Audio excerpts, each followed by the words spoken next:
हर हर भोलेनाथ, जय महादेव। मैं भोले की भक्त आपका अपने चैनल शिव महापुराण में स्वागत करती हूँ। और आप सभी जानते हैं आज अधिक मास का अंतिम दिवस था। आज अमावस्या तिथि हो गई 16 अगस्त और आज समापन हो गया है। अब कल से फिर से शुरू हो रहा है श्रावण मास का पवित्र महीना। यदि आपकी कोई इच्छा, कोई मनोकामना, आप कोई कुछ चीज़ खरीदना चाहते हैं, कोई ज़मीन खरीदना चाहते हैं, कोई जायदाद खरीदना चाहते हैं, गाड़ी का सपना है आपका खरीदने का और आपकी मन की इच्छा पूरी नहीं हो पा रही है, तो आप यह उपाय एक बार अवश्य कर देखें। आपको इसके लिए बहुत सारी सामग्री जुटाने की आवश्यकता नहीं है। आप पीला चंदन, यदि आपके पास पीला चंदन है तो ठीक है, नहीं तो आप अष्टगंध ले सकते हैं। वो हर सनातनी के घर में मिल ही जाता है। अष्टगंध ऐसी वस्तु है जो अधिक से अधिक व्यक्ति अपने घर में रखते हैं। वो भोलेनाथ को जब हम पूजन करने जाते हैं, भोलेनाथ के शिवालय जाते हैं, तो वो ले जाते हैं, उसे त्रिपुंड और ओम लिखने का कार्य करते हैं भोलेनाथ के शिवलिंग पर। आप जो भी अंकित करते हैं अष्टगंध से कर देते हैं, क्योंकि चंदन को घिसना लोगों को थोड़ा सा मुश्किल लगता है, इसलिए आप अष्टगंध भी ले सकते हैं। आपने अष्टगंध थोड़ा सा लेकर कटोरी में लेकर जल लिया, उसको अच्छी तरीके से घिस लिया, फेंट लिया, वह बिल्कुल चंदन की तरह हो जाएगा। अब आपको करना क्या है कि 5 बेलपत्र लेना है। 5 बेलपत्र लेते समय मैं आपको बिल्कुल बता दूं कि आप कहीं से कटी फिटी ना लें। आप भले ही छोटी लें, बड़ी लें, जैसी मिले, लेकिन कटी फिटी नहीं होना चाहिए। उसे धोकर स्वच्छ कर लें, सुखा लें। उसके बाद आपको करना ये है, जो बीज वाली बड़ी पत्ती होती है, जो बेलपत्र की बड़ी वाली पत्ती होती है, उस पर आपको अष्टगंध से, आप अनामिका उंगली, सीधे हाथ की राइट हैंड की अनामिका उंगली से और अष्टगंध से जो आपके पास बेलपत्र है उसकी बीच वाली पत्ती पर बड़ा सा बिंदु बना लीजिए। कुछ भी अंकित कर लीजिए। यदि ओम लिखना चाहें तो ओम भी लिख सकते हैं। आप ये 5 पत्तियों को लेकर शिवालय जाएंगे। शिवालय में क्या करना है आपको कि जो शिवलिंग होता है उस पर 5 पत्तियाँ, जब आप उस पर बिंदी अंकित करेंगे तब आपको मन ही मन श्री शिवाय नमस्तुभ्यम का जाप करना है, या नमः शिवाय ओम भी बोल सकते हैं। और जब आप जाएंगे ये पत्तियाँ लेकर, तो शिवलिंग पर अच्छी तरीके से सजा दें। शिवलिंग को उस 5 पत्तियों को इस तरीके से चिपकाएं कि शिवलिंग का बड़ा सुंदर स्वरूप नज़र आने लगे। जब ये 5 पत्तियाँ आप चिपकाते हैं तो आपको मन ही मन विश्वकर्मेश्वर महादेव इसका स्मरण करना है। आपको जो भी मनोकामना है, जो भी आपको वस्तु लेनी है, जो भी ज़मीन जायदाद लेना है या गाड़ी लेना है, जो भी आपके मन में कामना है, वह मन में कामना करते हुए आप यह जो बेलपत्र है वह शिवलिंग पर चिपकाएं और अपने मन की कामना करते हुए आपके घर में आ जाएं। आप सप्ताह में एक बार कर सकते हैं। इसके लिए कोई दिन निश्चित नहीं है, कभी भी किया जा सकता है। समय निश्चित नहीं है, कभी भी किया जा सकता है। लेकिन भोलेनाथ के पास जो जाकर अपनी अर्जी लगा देता है, बिल्कुल विश्वास मानकर चलिए कि 3 महीने में आपका काम तो हो ही जाता है। इसके लिए इससे ज़्यादा समय की आवश्यकता होती ही नहीं है। यदि जो उपाय बताए जाते हैं शिव महापुराण में, जैसे लिखे हैं, जैसे बताए गए हैं, वैसे यदि आप करते हैं तो आपका 3 महीने के अंदर कार्य पूरा हो जाता है। अब जो मैं उपाय बता रही हूँ ये भी आपकी मनोकामना के लिए है। कोई मनोकामना, और 17 अगस्त से श्रावण मास फिर से शुरू हो रहा है, तो आप ये कार्य 17 अगस्त को कर सकते हैं।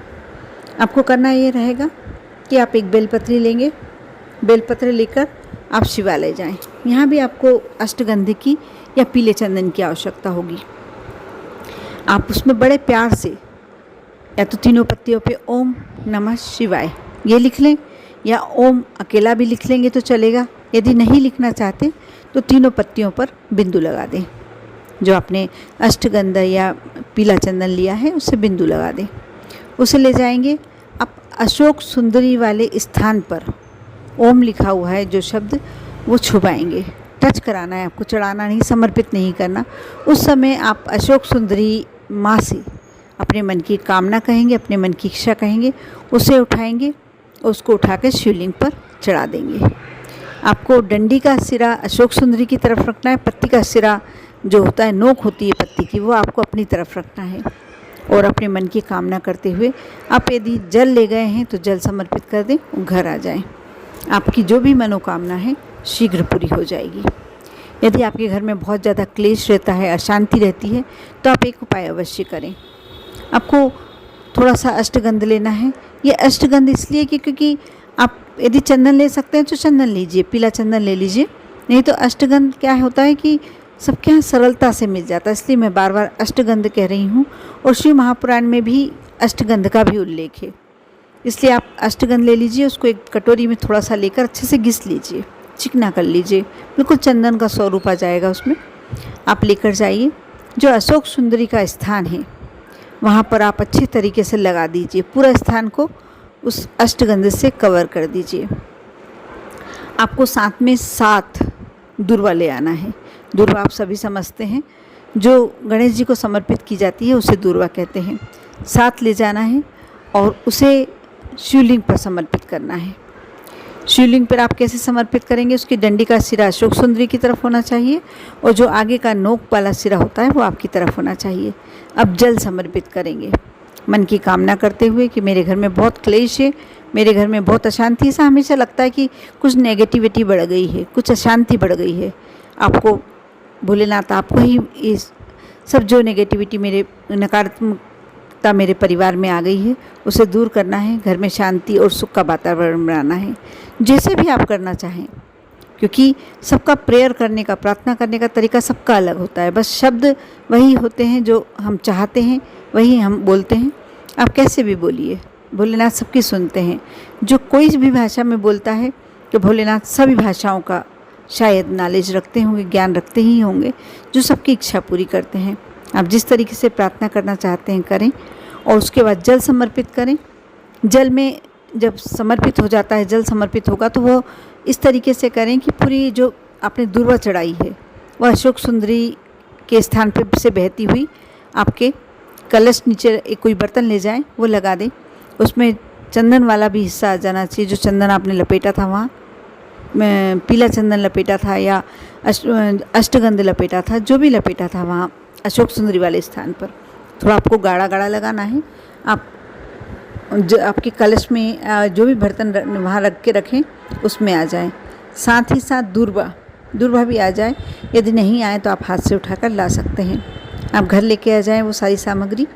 उसके बाद आपको जो जल लेकर आए हैं, अष्टगंध वाला जल, और जो दूर्वा लेके आए हैं उस दूर्वा से अपने पूरे घर में छिड़क दें। साथ ही साथ भगवान शिव का स्मरण करें। किसी भी तरीके से कर सकते हैं आप। नमः शिवाय ओम, ओम नमः शिवाय, श्री शिवाय नमस्तुभ्यम, जैसे भी आप स्मरण करना चाहते हैं, या भोलेनाथ से कोई अपने मन की कामना कहना चाहते हैं, जैसे भी करना चाहते हैं करें।